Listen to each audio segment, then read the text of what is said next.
Alors, ce matin, bon, en rangeant dans mon carnet, s'il te plaît, oui, Camilla, bien entendu. En rangeant dans mon carnet où j'écris tout ce qui se passe sur mon YouTube et tout ça, donc je sais que dans le temps, je faisais beaucoup de... J'aimais bien faire les tags. Alors, j'en ai trouvé un. Et je me suis dit, tiens, il y a longtemps que je n'ai pas vu, donc je vais le faire. Ça y est, il est parti quand même. J'ai la paix. Donc, alors, tag, être maman. Alors, ça date pas d'aujourd'hui, hein, puisque là, j'ai 75 ans, donc, ça date d'il y a longtemps. Alors, à quel âge as-tu été maman pour la première fois? Donc, la première fois, j'ai été maman, j'avais 18 ans et demi. D'un fils que j'ai appelé Jean-Christophe. Et qui va avoir, là, en fin d'année, 55 ans, déjà.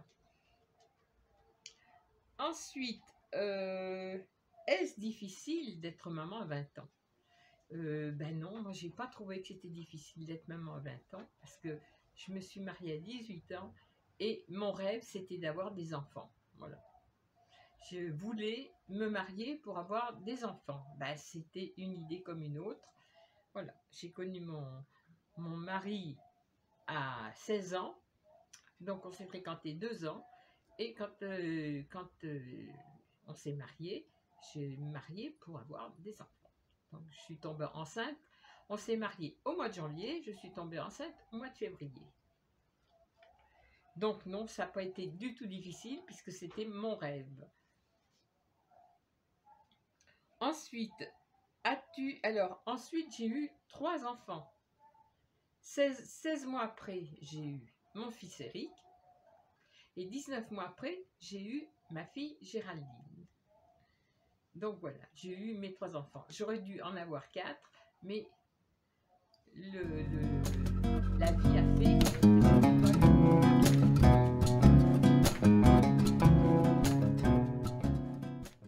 As-tu déjà avorté? Si oui, comment l'as-tu vécu? Oui, j'ai été dans l'obligation d'avorter parce que après ma fille, après Géraldine, j'étais très très très fatiguée parce que je les ai nourris tous les 3. Donc, ça m'avait usé le corps. Ça m'avait usé le corps. Et je faisais de la décalcification. C'est pour ça que toute ma vie, j'ai autant souffert de mon dos. J'ai pas mal de vertèbres qui se sont calcifiées avec le temps. Et voilà, donc 4e enfant, je suis tombée enceinte. Ma fille devait avoir 4 mois, 4-5 mois. Donc, et j'avais 9 de tension à l'époque. Donc, le médecin a dit, il est hors de question, vous ne pouvez pas avoir un 4e enfant tout de suite parce que c'est votre santé qui va en subir les conséquences. Bon, donc je me suis faite avorter et on a été en Suisse, à Lausanne plus exactement. Donc ça m'a permis de connaître la Suisse. Bon, c'était pas un bon souvenir, mais malgré tout, c'est à cette occasion que j'ai connu la Suisse, que j'ai trouvé que c'était un pays magnifique.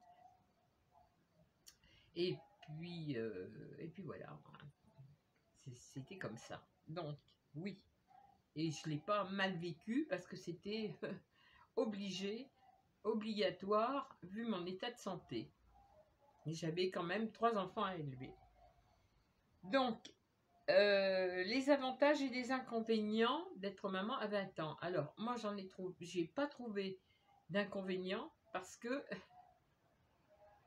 l'avantage, c'est que quand il y avait les maladies infantiles, ils étaient 3, donc ils attrapaient tous les 3 à quelques jours près les mêmes maladies. Donc, quand il y en avait un de malade, je savais que les 2 autres allaient y attraper et que, quand les 3 auraient été guéris, tout le monde était guéri, quoi. Voilà. Et pour tout pareil, ils se sont élevés tous les trois pareils. Ils ont grandi tous les trois pareils, ce qui fait que moi j'ai trouvé que c'était un avantage, voilà. L'avantage d'être maman à 20 ans, c'est qu'ils grandissent et nous, on n'est pas encore trop vieilles. Donc, moi, je me suis vue sortir en boîte avec mes enfants, hein. Et donc, pour les gens qui ne me connaissaient pas en boîte, ça pouvait être mes frères ou des copains, alors qu'en réalité, c'était mes fils qui me dépassaient d'une tête déjà à l'époque et qui sortaient avec moi.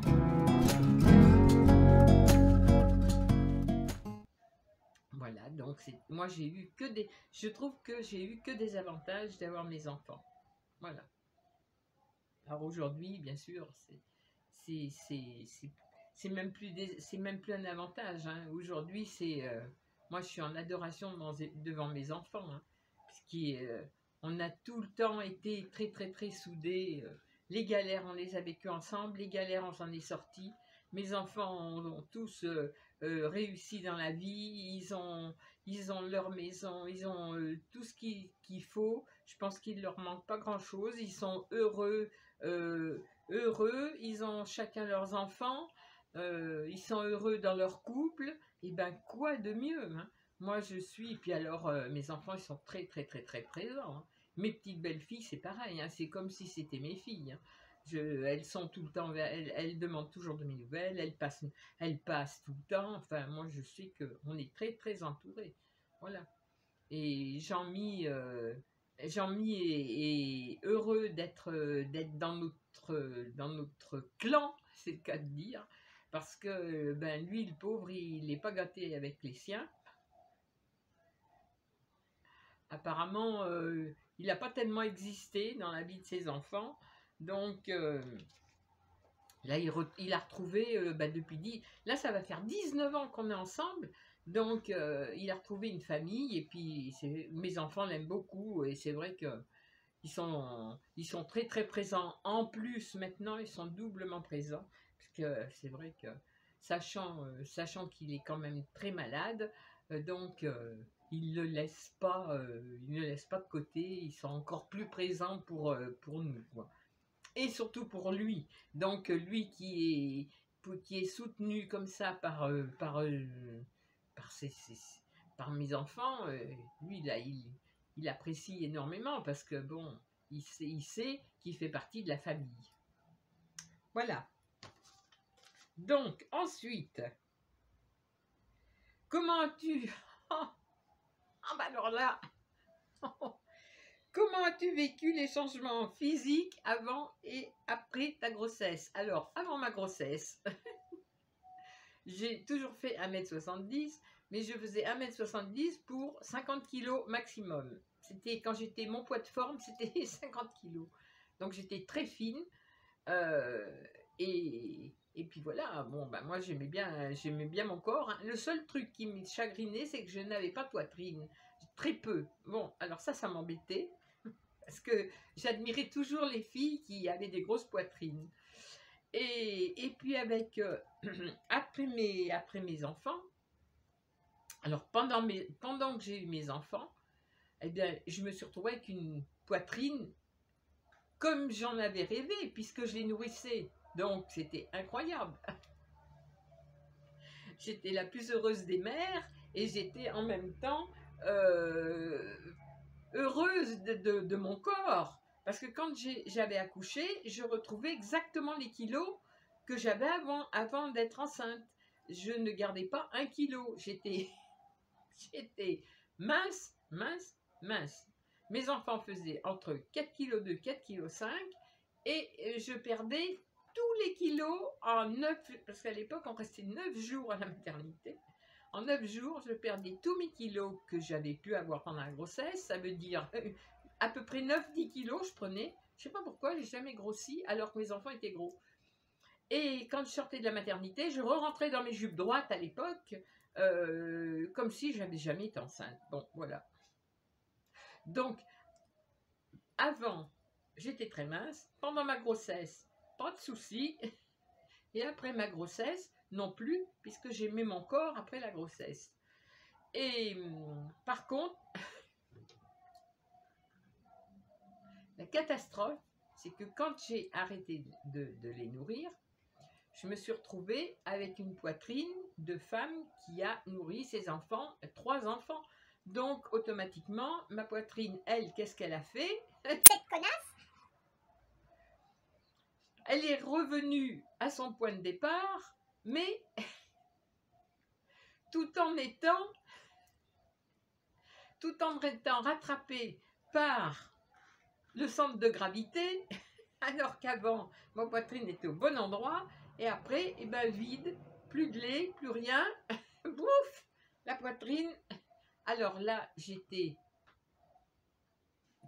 triste, il n'y a pas d'autre mot sinon désespérée, et surtout, j'avais un bonhomme à l'époque qui me disait, bon, il aimait beaucoup mon corps parce que j'étais mince et qu'il aimait les femmes minces, bon. Mais par contre, il s'est toujours fiché de moi parce qu'il me disait tout le temps, et là ça a été mon plus gros complexe, le temps que j'étais avec cet abruti, c'était qu'il me disait tout le temps, regarde-moi ça c'est plus des seins que tu as, c'est 2 gants de toilette. Alors moi, le fait qu'on me dise ça alors que je me voyais, je disais mais c'est pas possible, j'ai nourri mes 3 enfants, et résultat, au lieu de dire je suis fière que ma femme ait nourri ses enfants, non, t'as 2 gants de toilette à la place des seins. Oh, je dis mais c'est pas possible. Quel abruti cet homme. Enfin bon, voilà, ça c'était la réponse à la question. Les changements physiques et après. Après, ça a été ça, ma poitrine. Et après, comme j'ai été malade, dans les années qui ont suivi, j'ai été malade, j'ai été opérée, et ma poitrine est redevenue bien comme j'en rêvais, et je la garde. Je n'ai pas envie de maigrir, j'ai pris plus de 30 kilos, ok, mais je n'ai pas envie de maigrir parce que si je maigris, à l'âge que j'ai, ma poitrine, elle me tombe aux genoux. Donc là, elle est en place et on ne changera rien. Voilà. Alors ensuite, as-tu toujours voulu des enfants? Je l'ai dit tout à l'heure en première question, j'ai toujours voulu des enfants. Je pouvais pas, moi quand ma mère regardait un landau, qu'elle voyait un bébé dans un landau, mon Dieu qu'il est beau, mon Dieu qu'il est... Moi je dis, mon Dieu, mais c'est pas possible, il est laid ce môme, tu peux pas dire qu'il est beau. Mais si, moi j'aime les bébés, je les trouve tous beaux, moi j'ai trouvé tous laids. Je dis, mon Dieu, si je veux des enfants, mais si un jour j'en ai un qui est moche, qu'est-ce que je vais en faire? Et à la seconde même où on accouche, et bien entendu, nos enfants sont les plus beaux du monde. Donc, mes 3 enfants ont été très, très beaux. Et ils sont toujours très, très beaux. Bien entendu. Alors, c'est pour ça que quand je me suis mariée, je disais, je me marie en jeune pour avoir des enfants. C'était comme ça. Je voulais mes enfants. Et j'en ferai des beaux. Bon, c'est catégorique. Alors, j'ai toujours dit, et heureusement que les gens savent que, bon, que je racontais des conneries, parce que c'est vrai que, à part des imbéciles qui comprennent pas que des fois, je suis excessive dans mes propos, et que je dis, mais je ne pense pas, je sais que j'avais toujours dit, si un jour j'en trouve un qui est mal fait, ou qui me convient pas, que je trouve qui est pas à mon goût, j'en veux pas, je suis capable de le foutre par terre et de dire changez-le, emmenez-le, je veux pas le voir. Bien entendu que même si mon enfant en venant au monde il avait eu un problème, un souci, quoi que ce soit, mais ça aurait été mon enfant. Donc, je l'aurais aimé et malgré tout, j'aurais trouvé que c'était le plus beau. Et voilà, et voilà. Donc, j'ai bien élevé ma petite Stéphanie pendant 6 ans. 6 ans alors que c'était une handicapée. Hein. Donc ça, peu de gens le savent. Et si j'avais pas supporté ces petits êtres qui n'étaient pas dans la normalité, on va dire, et ben, j'aurais jamais élevé cette petite jusqu'à ce qu'elle s'en aille, elle aussi, ben, comme ma Géraldine, hein, au ciel. Et ben, j'aurais pas gardé si longtemps. Pendant des années, je l'ai gardée. Hein. Alors, et on l'a considérée à la maison comme la deuxième fille et le quatrième enfant. Hein. C'était une petite de la DAS et on l'a gardée. Et justement, parce qu'elle avait elle était handicapée, et c'est pour ça qu'elle n'était pas adoptable. Parce qu'à l'époque, les enfants de la DAS qui avaient des problèmes n'étaient pas adoptables. Maintenant, je ne sais pas du tout si les lois ont changé, hein, mais à l'époque, c'était comme ça. Donc, bon, on l'a gardée malgré tout. Et voilà. Donc, comme quoi, des fois, on peut raconter des trucs et puis que ça soit pas la vérité au fond de nous, on sait très bien que c'est pas vrai. Bon, après, il y a des imbéciles qui croient que tout ce qu'on dit, ben, automatiquement est vrai. Hein. Moi, je peux dire que, entre nous soit dit, j'ai toujours assumé ce que j'ai fait et ce que j'ai dit par rapport à mes enfants. Donc, voilà. Mes enfants, c'était les plus beaux et je les aurais pas jetés par terre, malgré ce que je dis souvent quand je déconne. Je dis, si j'avais été de travers, je les aurais foutus en bas de la table d'accouchement. Je n'aurais pas pu les supporter. Et c'est pareil, si je n'avais pas pu supporter les gens qui ne sont pas dans la norme, je n'aurais pas travaillé 11 ans en psychiatrie avec des gens que j'ai adorés. Adorés. Et ça, je le dis tout le temps quand j'ai l'occasion dans mes vidéos. Je le dis, j'ai dit, c'est des gens attachants. C'est vraiment, c'est les plus beaux souvenirs. J'ai fait ma carrière avec toutes sortes de résidents. Mais ceux qui m'ont le plus marqué, que j'ai le plus aimé, c'était tous mes 26 psys. Et ça, j'en garde un souvenir. Vraiment, j'ai aimé ces gens-là. Donc voilà.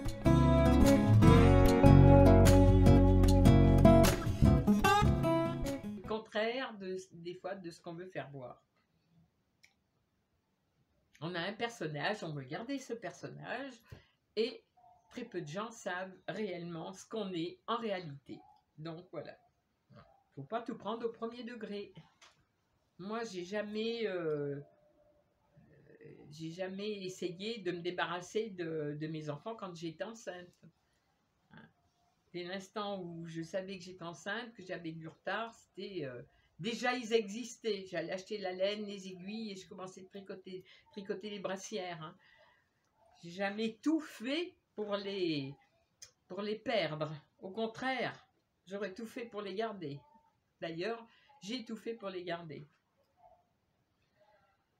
Alors, le pire et le meilleur souvenir avec tes enfants.